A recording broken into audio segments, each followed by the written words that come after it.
Our next story is from France, where President Macron is grappling with another crisis.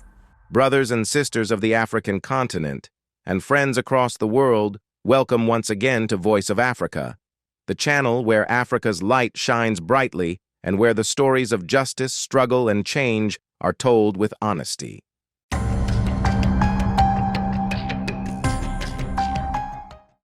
Today, we turn our eyes to Europe, to France, a country once seen as the heart of stability in the European Union, but now caught in waves of anger, protest, and deep political uncertainty.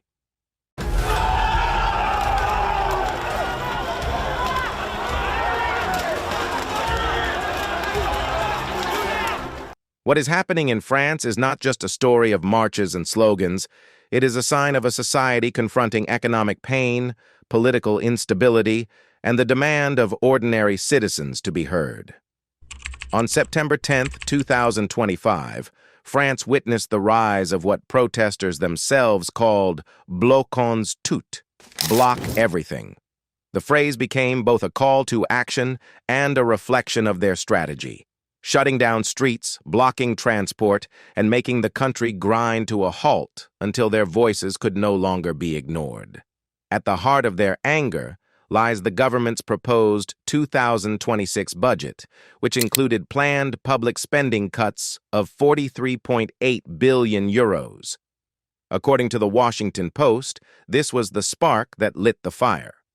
For many citizens, after years of inflation, frozen pensions, and rising costs of living, the idea of further austerity felt like a betrayal. Instead of relief, they were told to accept more sacrifices. Across cities like Paris, Lyon, Marseille, and Bordeaux, the protests spread rapidly. Trash bins burned, roads were blocked, and in some places, clashes broke out with police. The Associated Press reported that demonstrators disrupted train lines and blocked highways, determined to show that their discontent could not be brushed aside as just another wave of disapproval. While protests raged in the streets, chaos also unfolded in France's political institutions.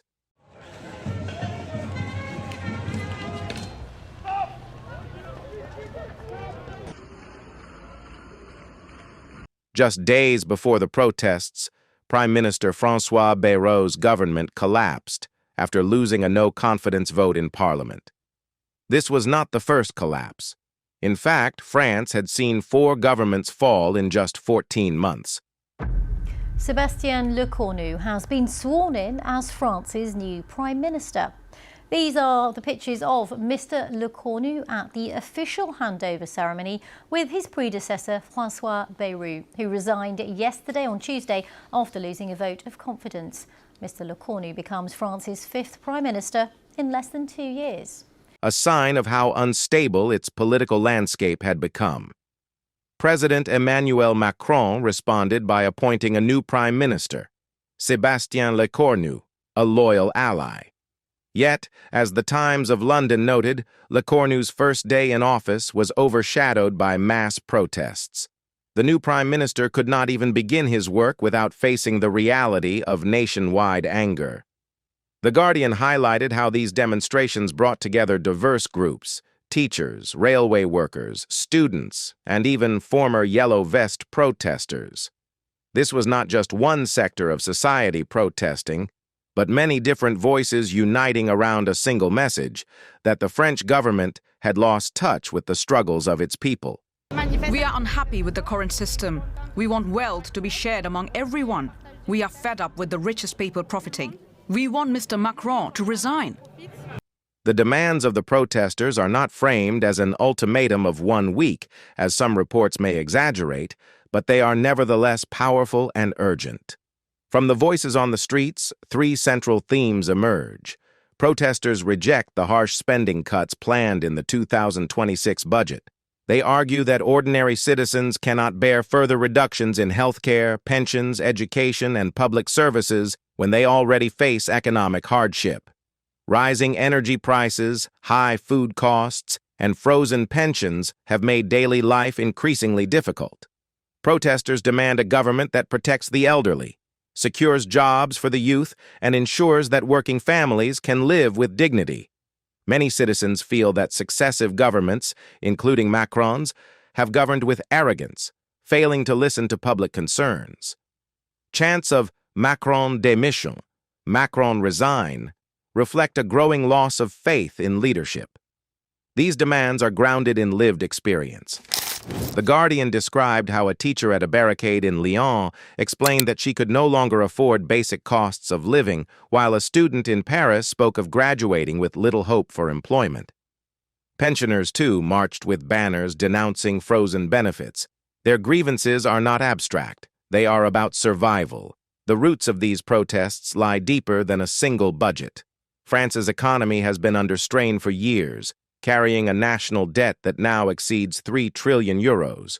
According to Reuters, the deficit is projected to remain well above the European Union's recommended limit, raising fears about long-term sustainability.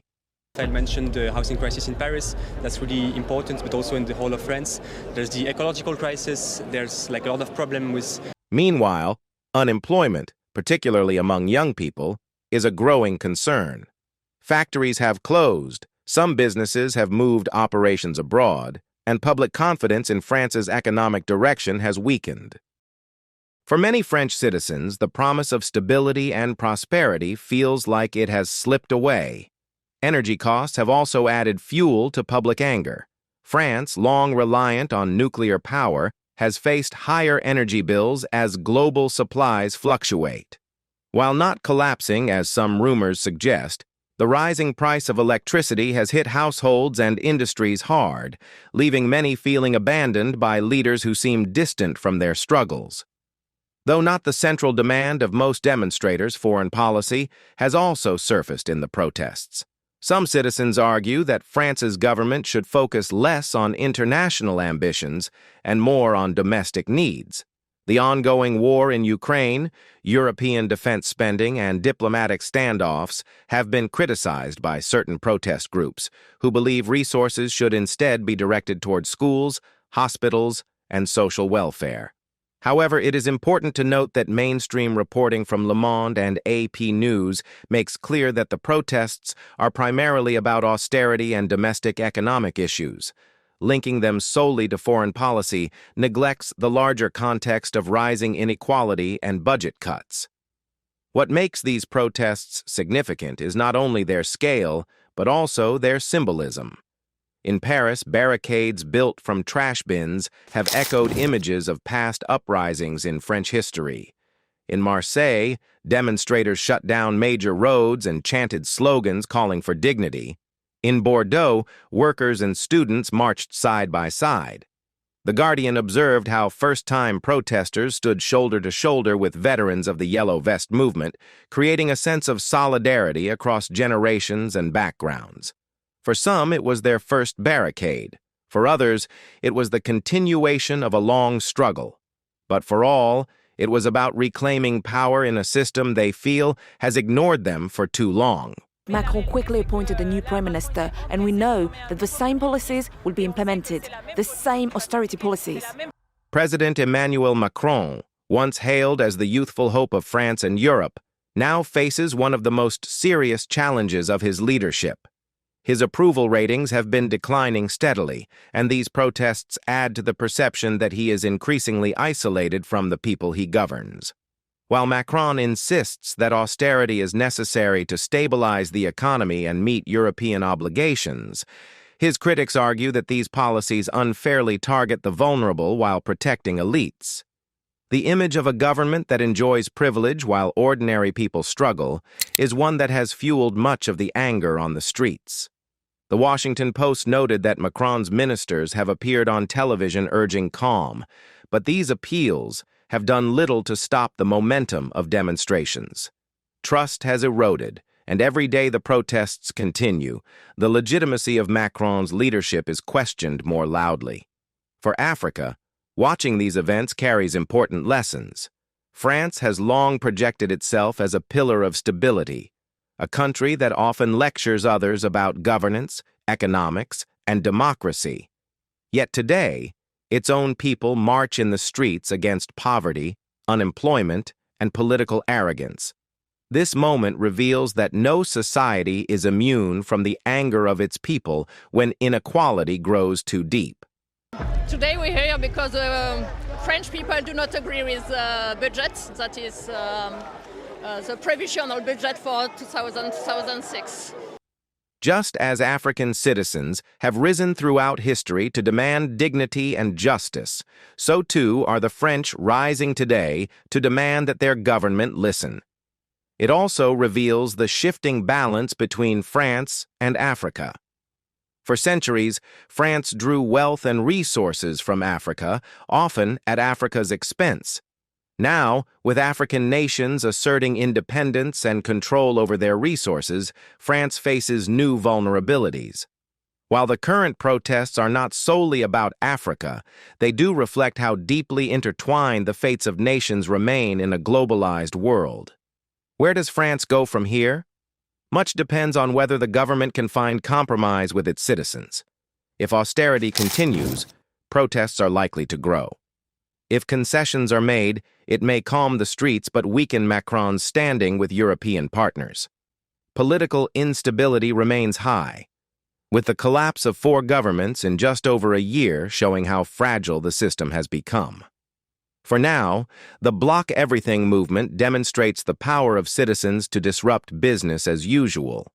It is a reminder that democracy is not only about elections, but also about accountability, and that when governments fail to listen, the people will find their own ways to be heard. Brothers and sisters, what we witness in France today is not simply a crisis of politics, but a cry for justice.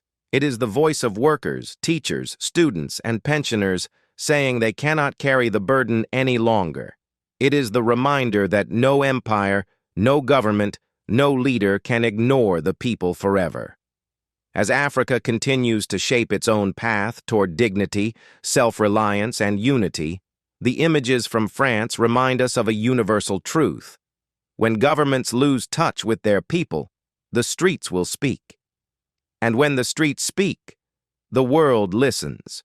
France is at a crossroads. Whether it finds peace or plunges deeper into turmoil will depend on whether its leaders can finally turn their eyes from privilege and promises to the reality of everyday life for its citizens.